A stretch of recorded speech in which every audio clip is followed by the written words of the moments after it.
The Strange Case of Dr. Jekyll and Mr. Hyde and Other Tales by Robert Louis Stevenson. Chapter 1. Story of the Door. Mr. Utterson, the lawyer, was a man of a rugged countenance that was never lighted by a smile, cold, scanty, and embarrassed in discourse, backward in sentiment, lean, long, dusty, dreary, and yet somehow lovable. At friendly meetings, and when the wine was to his taste, something eminently human beckoned from his eye, something indeed which never found its way into his talk, but which spoke not only in these silent symbols of the after-dinner phase, but more often and loudly in the acts of life. He was austere with himself, drank gin when he was alone, to mortify a taste for vintages, and though he enjoyed the theatre, hadn't crossed the doors of one for 20 years. But he had an approved tolerance for others, sometimes wondering, almost with envy, at the high pressure of spirits involved in their misdeeds, and in any extremity inclined to help rather than to reprove. "I incline to Cain's heresy," he used to say quaintly. "I let my brother go to the devil in his own way." In this character, it was frequently his fortune to be the last reputable acquaintance and the last good influence in the lives of down-going men. And to such as these, so long as they came about his chambers, he never marked a shade of change in his demeanour. No doubt, the feat was easy to Mr. Utterson, for he was undemonstrative at the best, and even his friendships seemed to be founded in a similar catholicity of good nature. It is the mark of a modest man to accept his friendly circle ready-made from the hands of opportunity, and that was the lawyer's way. His friends were those of his own blood, or those whom he had known the longest. His affections, like ivy, were the growth of time.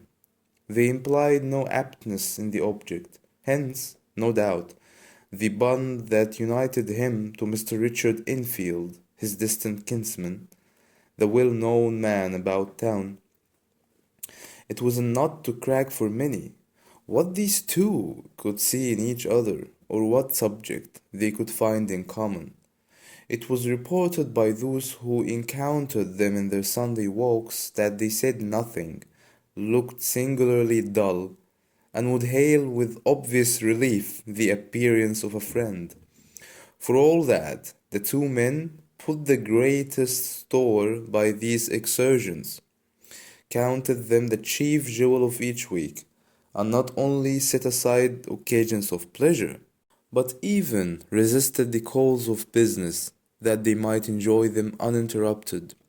It chanced on one of these rambles that their way led them down a by-street in a busy quarter of London. The street was small, and what is called quiet, but it drove a thriving trade on the weekdays.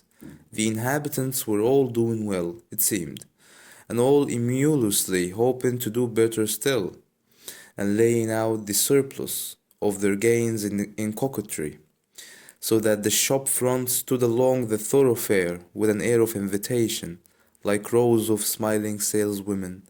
Even on Sunday, when it veiled its more florid charms and lay comparatively empty of passage, the street shone out in contrast to its dingy neighborhood, like a fire in a forest, and with its freshly painted shutters, well-polished brasses, and general cleanliness and gaiety of note, instantly caught and pleased the eye of the passenger. Two doors from one corner, on the left hand going east, the line was broken by the entry of a court, and just at that point a certain sinister block of building thrust forward its gable on the street. It was 2 stories high, showed no window, nothing but a door on the lower story and a blind forehead of discolored wall on the upper, and bore in every feature the marks of prolonged and sordid negligence. The door which was equipped with neither bell nor knocker, was blistered and stained. Tramps slouched into the recesses and struck matches on the panels. Children kept shop upon the steps. The schoolboy had tried his knife on the mouldings, and for close on a generation no one had appeared to drive away these random visitors or to repair their ravages. Mr. Enfield and the lawyer were on the other side of the by-street, but when they came abreast of the entry, the former lifted up his cane and pointed. "Did you ever remark that door?" he asked, and when his companion had replied in the affirmative, "It is connected to my mind," added he, "with a very odd story." "Indeed," said Mr. Utterson, with a slight change of voice. "And what was that?"